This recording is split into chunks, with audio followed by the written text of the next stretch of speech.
Welcome, everybody, to Recovery Machine. My name's Nathan, and co-host Corey is back with us today. Hello, How's sir. it going? Hey, it's good. How are you doing? Pretty good. So, people are curious, and we can cut this out if I should have asked you before, but what have you been doing, sir?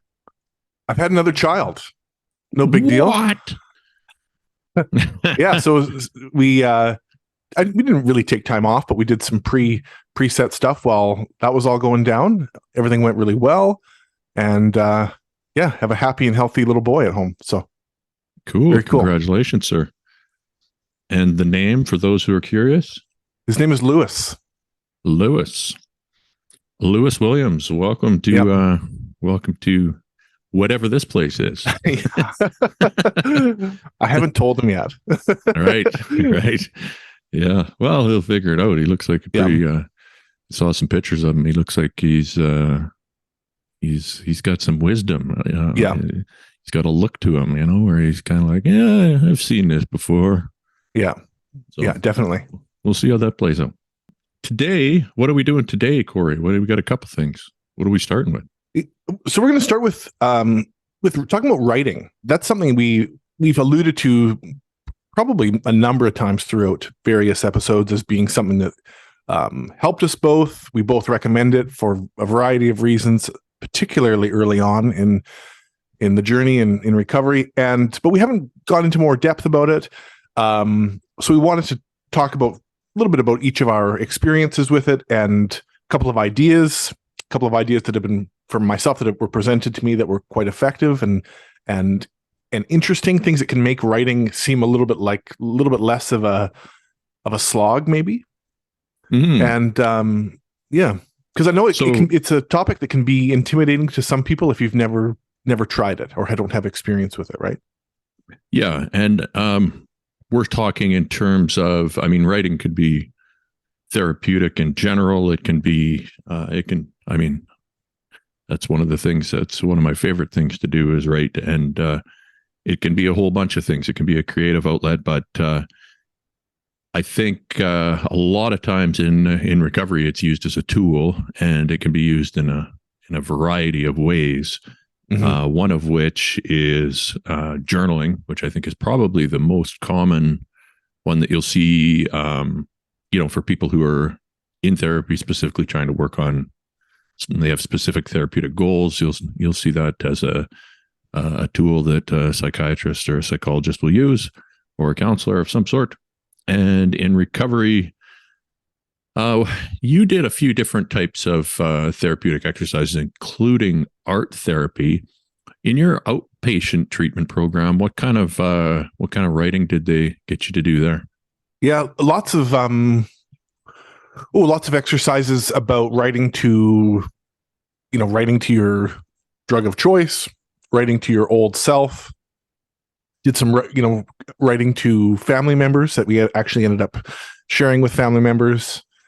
We would have topics of, a daily topic that we would devote a bit of time to each day to write about, whether that was like codependency or grief or lying, whatever it may be, and then kind of take that away. That was the toughest part of those exercises, were that it was expected that you shared what you wrote.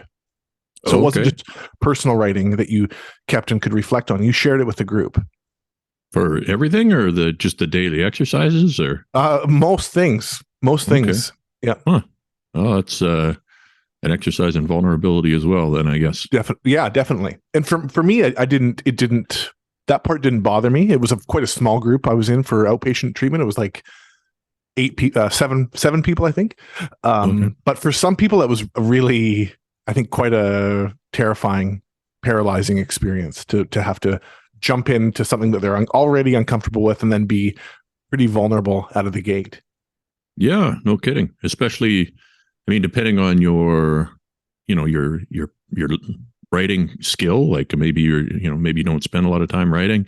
So that could be something that you don't have that much confidence in the first place.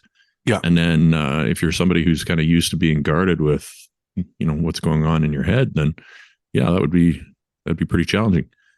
Was there something like that in the inpatient? Oh yeah, they had us do a lot of writing. It was mostly a lot of the exercises were trying to like go over your past with a fine-tooth comb. They really were focused on looking for areas of trauma that would have been, kind of spark points for addictive behavior, which I understand and is probably a good exercise for a lot of people. I mean, I didn't. I mean, I think there was maybe a couple things, but nothing overly significant in my history as far as like big standout motivating factors. Like as opposed to yourself, where I mean, it would be obvious one, right? But I think it was good anyway to go over that stuff. And you always, when I look back, I think, well, I've looked at that already. But having been forced to go over it many, many times, after writing, eventually you realize that it kind of jogs your memory a little bit, and you start to pick up a few things that you weren't really that conscious of, and that I think can help in the very least at just kind of putting your mind at ease in that you know that you looked, so because I did get to a point where I was like, okay, I've got a big bin full of journals here and stuff, and that's enough with that now. I've looked there. I know what's there to the best of my memory, and you go talk to people and ask your parents and family members and stuff like that to fill in the blanks. But yeah, it was mostly that, and then I think we did some letters to family members and things like that. We didn't do I didn't do any kind of a letter to my drug of choice, though. That's kind of what would you say in something like that? Like, what would be the? I think it was meant as an exercise of closure, of attaining closure, and saying, that you're that it is a relationship of sorts, and that you are ending that relationship, and kind of breaking up with it, and saying, here are the things that you did for me. Here are the ways that you fucked my life up, and I'm saying goodbye to you, kind of a thing. There were a number of exercises that we did that were meant to kind of create closure. And I think it was relatively helpful. Personally, I felt like I was done when I went off work. And then I had to, there was also a 2.5 month, 3 month time lag between going off work and starting into a program. So I felt quite a bit of closure there. And I actually had predicted already that my career was probably over, or that stage of my career was over. So, right.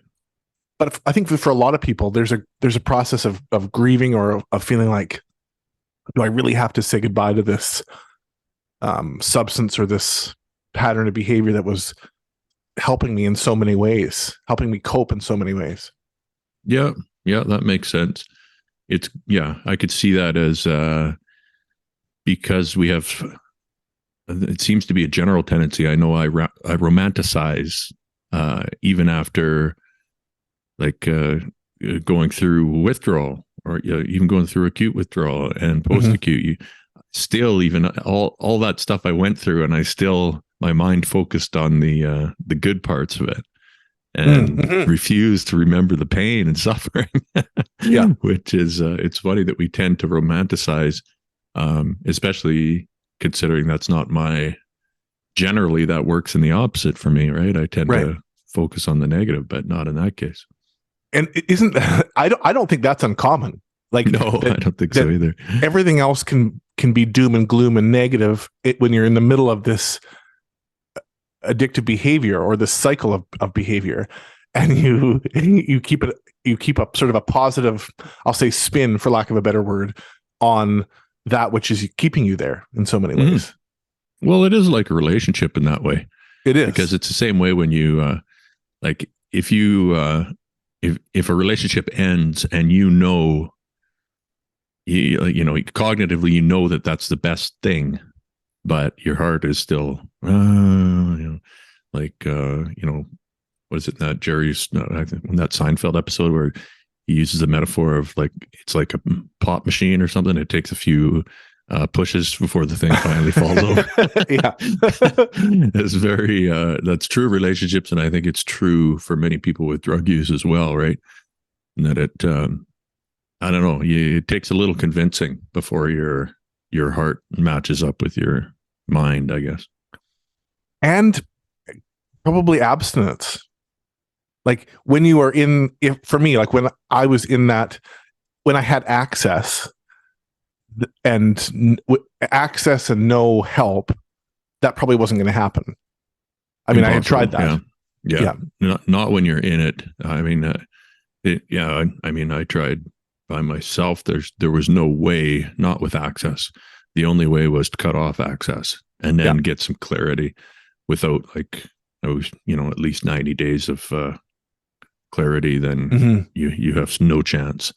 And I think it's, for many people, it's not like myself included, it's not a battle that I want to continue to fight. It just no.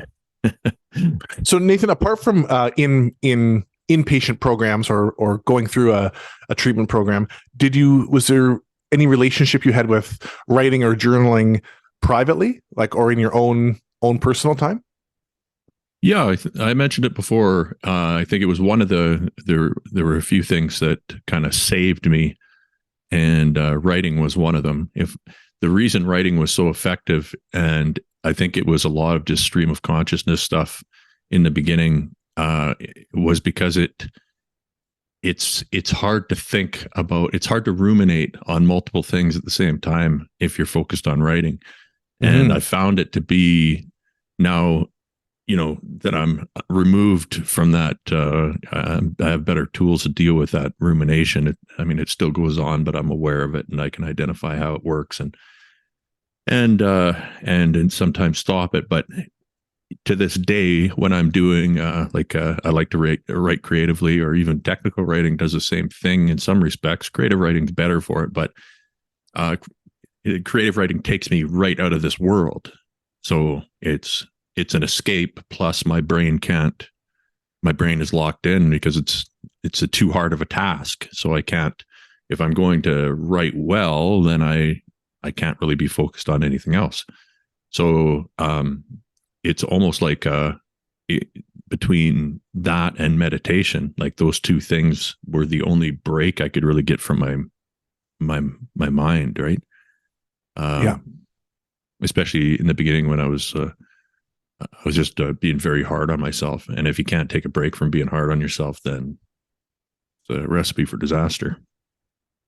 So yeah, that was kind of the main thing. I never journaling. I mean, I don't, I've tried it multiple different ways. I've tried the like Penzu style online ones. I've tried just writing a little bit each day. And I'm not interested in whatever, like just the everyday experience kind of journaling. It just doesn't, I'm much better off with like the Amber list or like a checklist.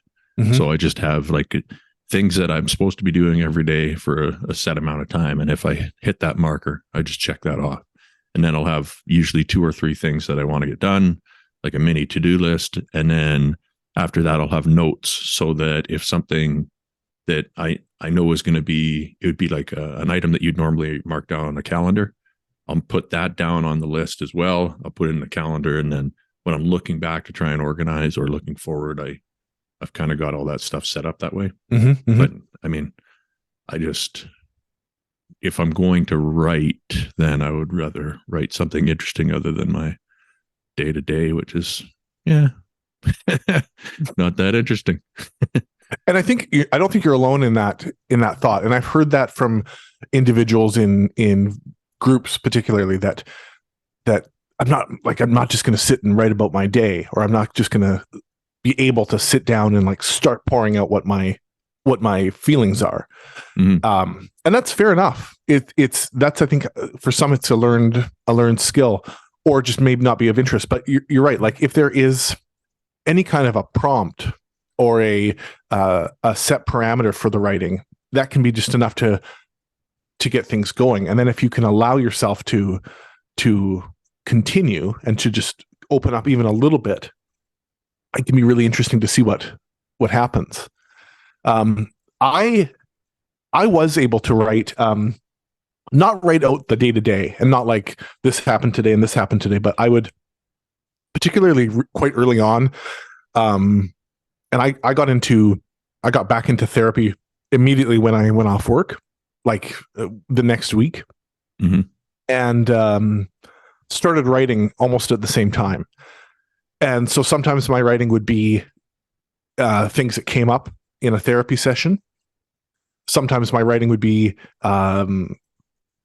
being inspired by a show I was watching. Like in the first month of writing and journaling, there was everything from therapy sessions and reflecting on events that had happened, to writing about the TV show Northern Exposure, to writing about rabbits that were infiltrating my yard, and just anything. And you're right though, because what you said, and I think it bears repeating, that focused writing about a subject, the mind is not able to ruminate on multiple things at once. And those intrusive thoughts, I'll call them, that come in with force and that can consume our day. If we are fixated on a subject and focused on writing a subject out, I started to find that those thoughts quieted down quite a bit while I was doing it. It may be that you have to like bring yourself back a couple of times, or like, oh, I'm thinking about that now, keep writing. And it does quiet those thoughts quite a bit. Yeah. And I think you get more focused, focusing on writing and staying in the writing zone is kind of a skill that develops over time. I looked at a couple studies just to see, what they're doing as far as, do they actually look and see when healthcare professionals or mental health care professionals are sort of prescribing writing, what are they looking to have happen? And that is one of the things that they have studied is what happens when you're writing it, especially if you're doing the just kind of pouring your feelings out or doing the expressive kind of writing. You're able to identify intrusive ruminating thoughts. And the other one that they found is that it helps people accept whatever, either whether it's a past trauma or a present situation that they're trying to deal with. They find more acceptance when they put it down on paper, and there's less judgment.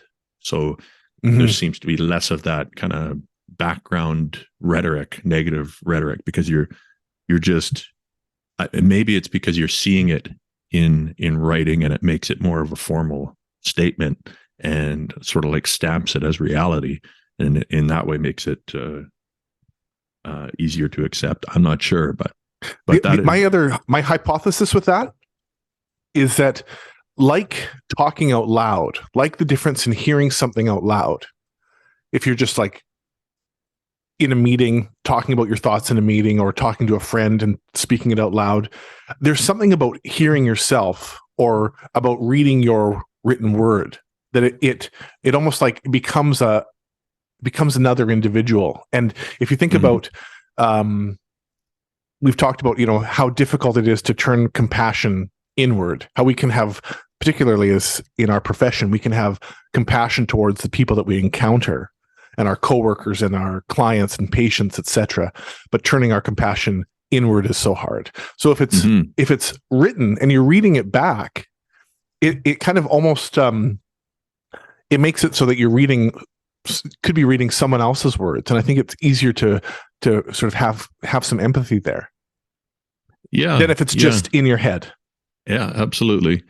It certainly it forces you to consider what you're saying too, as well, right?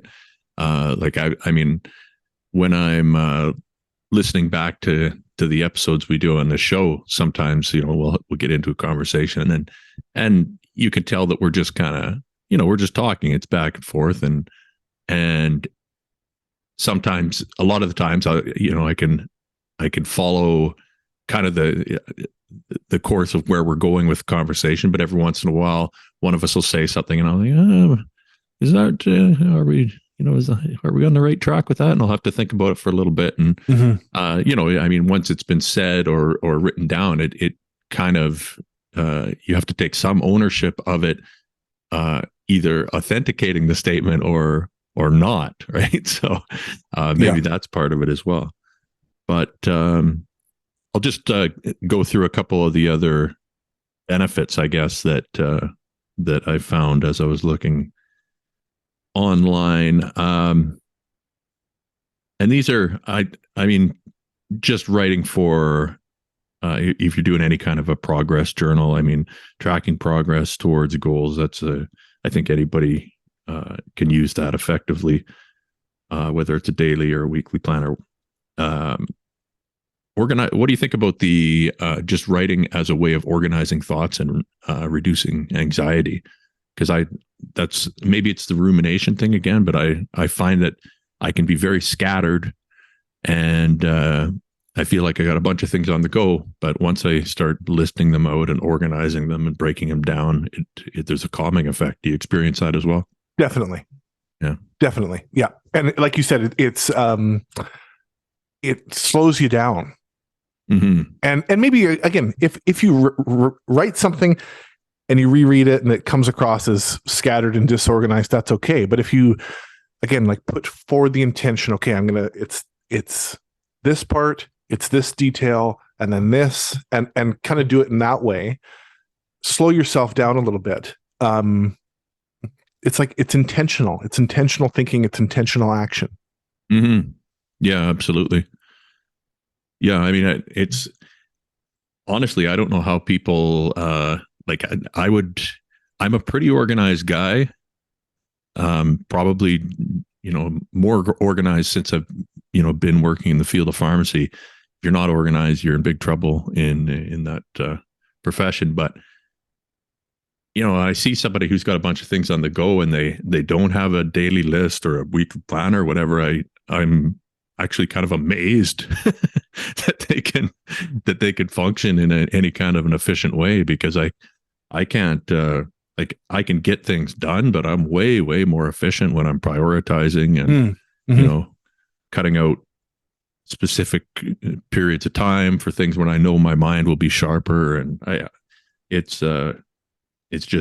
such a better way for me to organize my life. What do you think about, I guess by writing things down, of course, it would, it forces you to be aware of what you're writing, but what about regulating emotions in general? Like, I mean, could this work for, say, somebody who's got like a child? Could a child,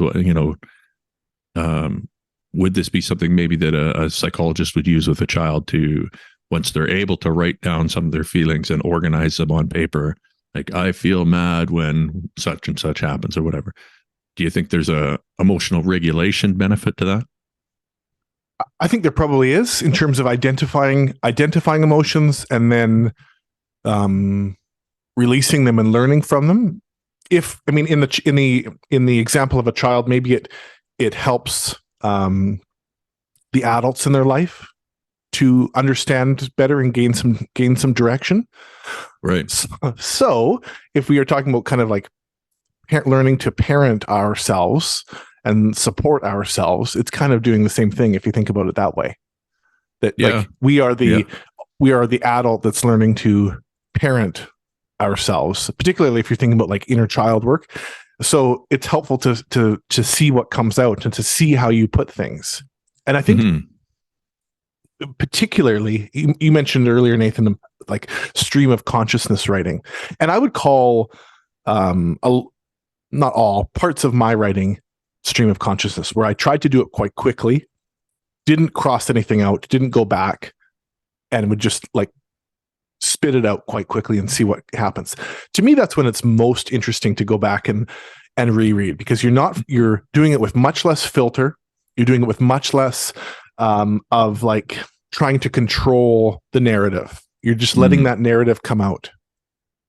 And that can be an exercise in kind of giving up control a bit, giving up sort of binding yourself with controlling the story. Just let the story out, because potentially no one else is going to read it. Right. It's safe. Wouldn't you be worried about, like, I would be worried that I'd be reinforcing default negative pathways in my mind, because if, like, especially like last week, I was in a pretty rough spot. I've been off the news for like a record number, I think like 10 days, right? And I have no idea what's going on in the news. And I don't know, I guess I sort of feel better unless I'm not focused on global events, which is good. I shouldn't be. But the point is, if I was to just like pour out what was going on without some calibration, I think it would be, a lot of it would be pretty like negative. And Sure. Yeah. But I think that's why you reread it. You go back, right.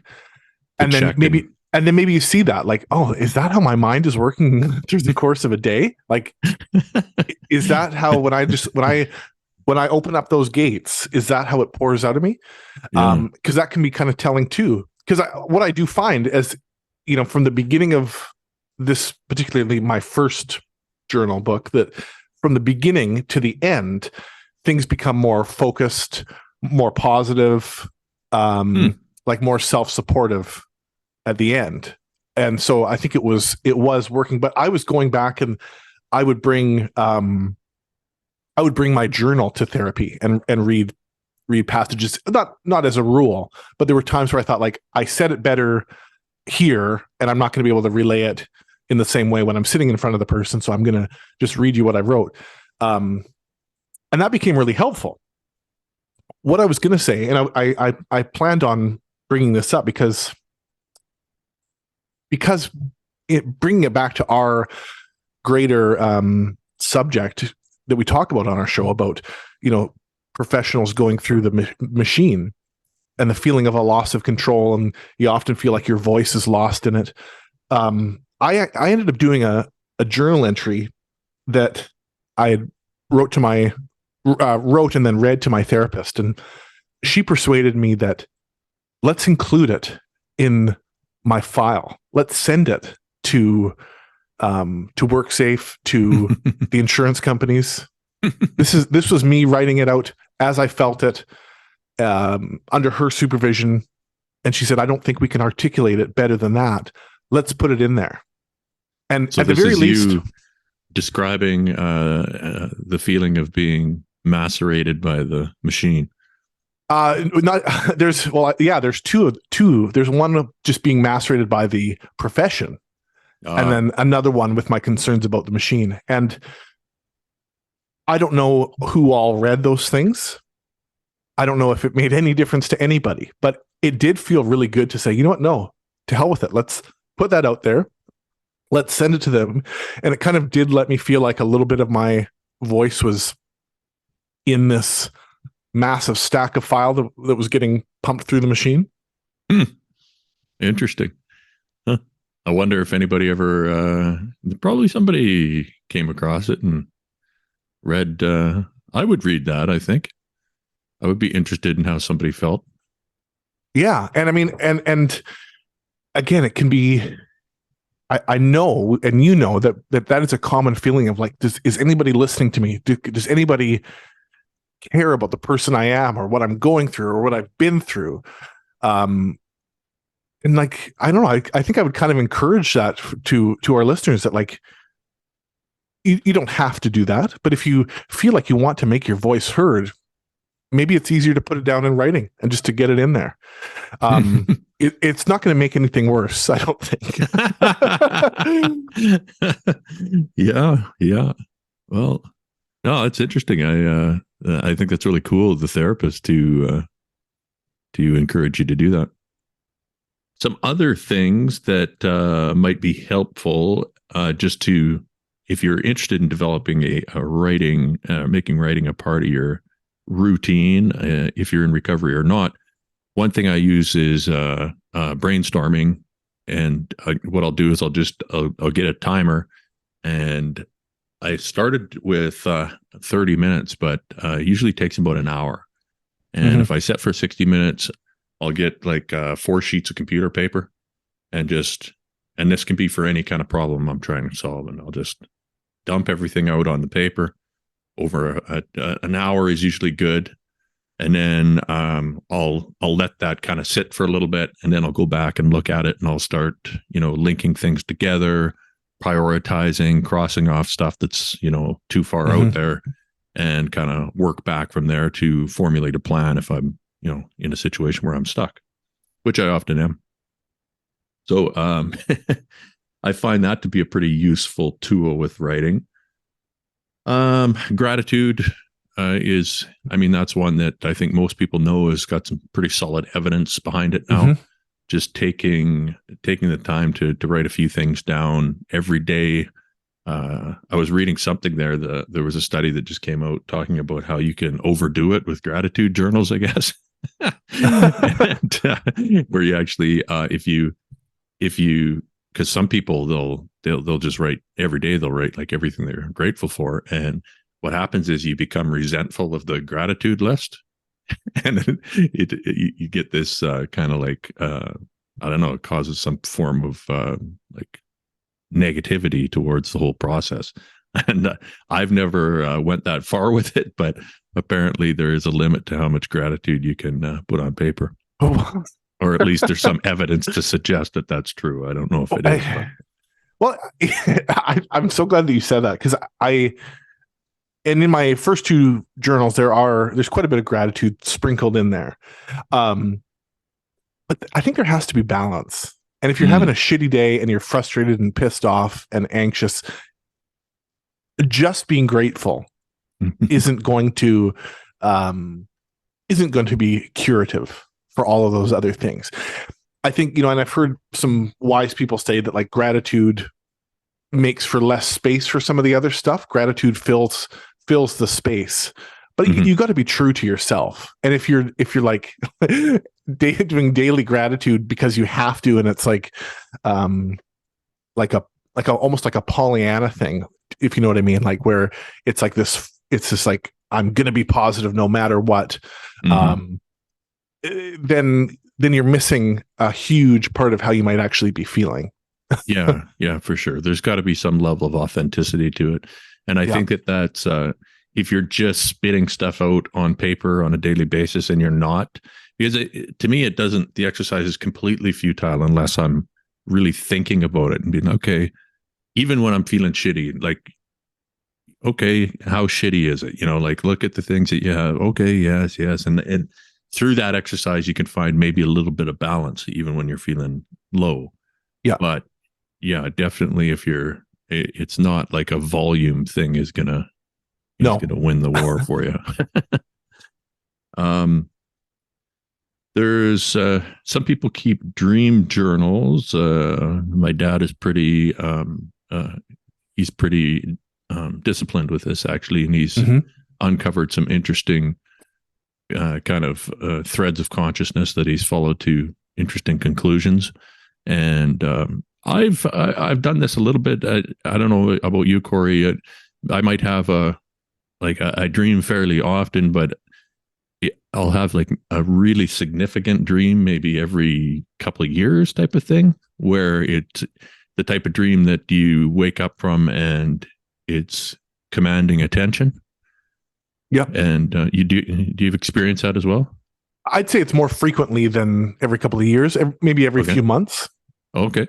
Yep. So that's I've tried to kind of parse those out by, taking the time to write them out at night when they're fresh in my mind. And they're difficult. Some of them are, fairly, I can tell when my mind is, I don't know if it's low on glucose or just being lazy, and it'll spit out just like kind of ridiculous metaphors for things that it's fairly easy to follow what my mind is trying to tell me.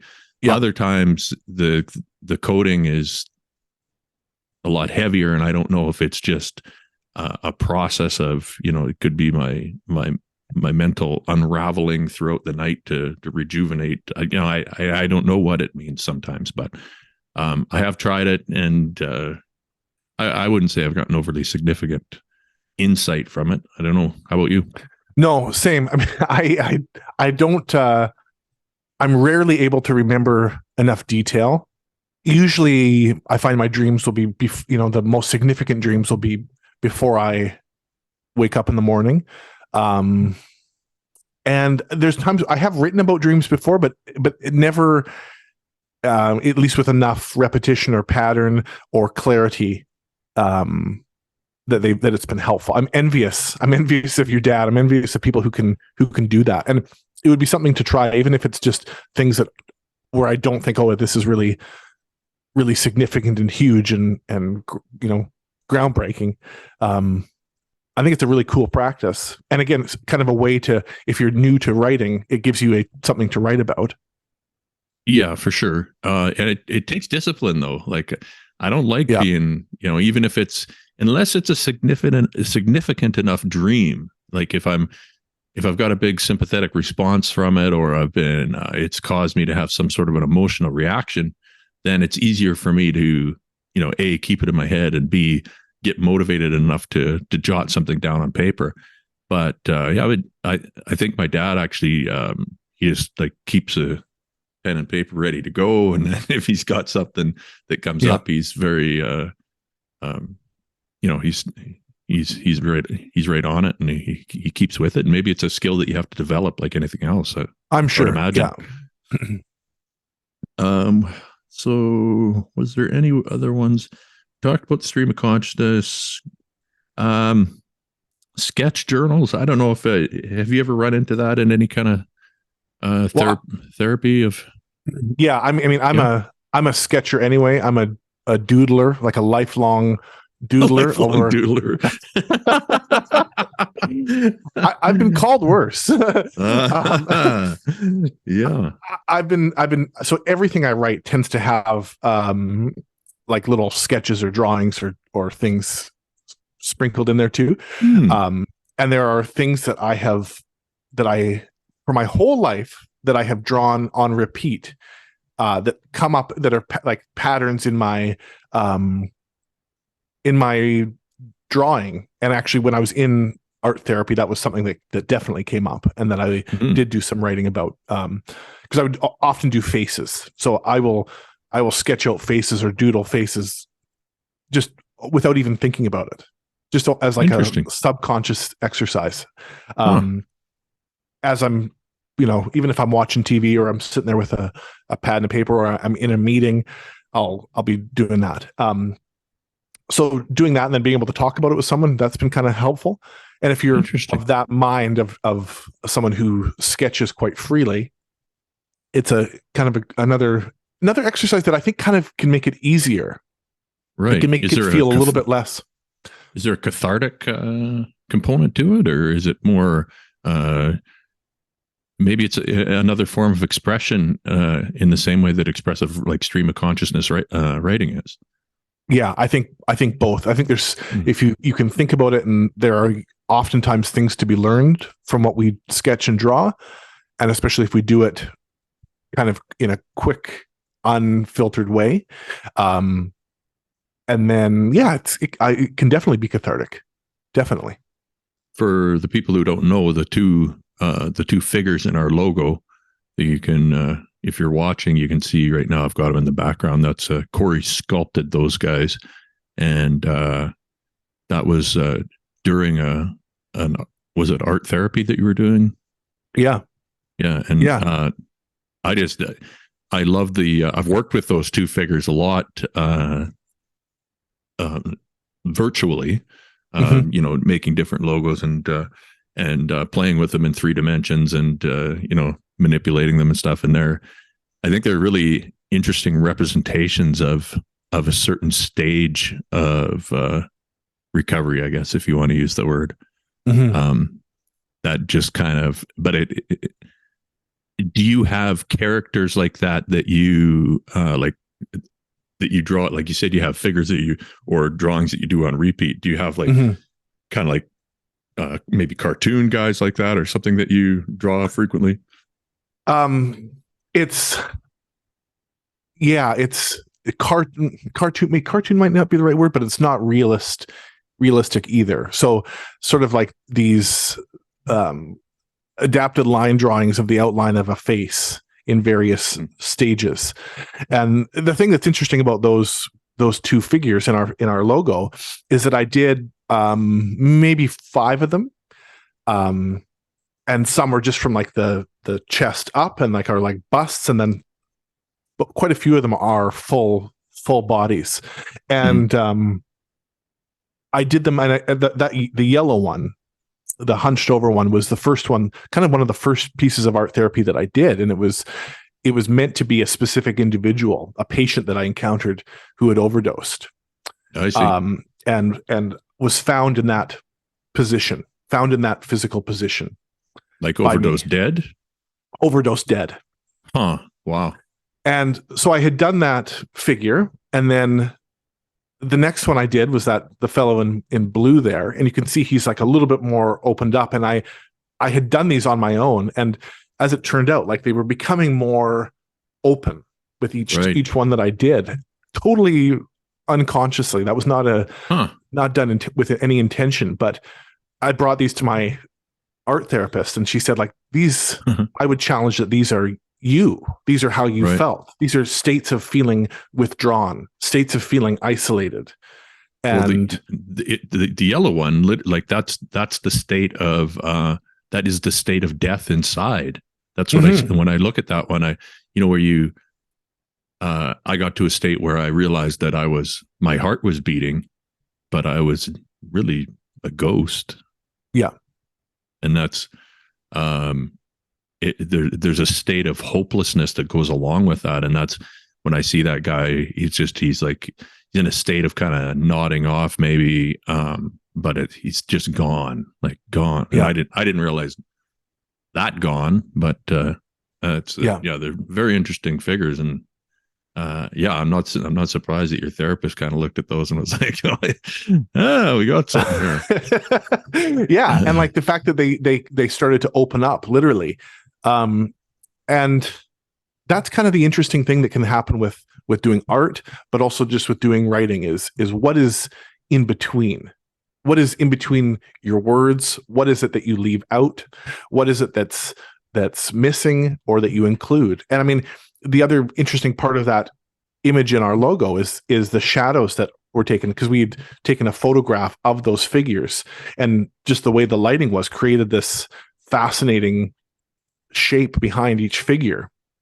Yeah. And I mean, to me, it's like a representation of something new and something kind of beautiful being created from this feeling, from this state of being, and that there's more beneath how we initially think we feel. Yeah. Oh, that's beautiful, man.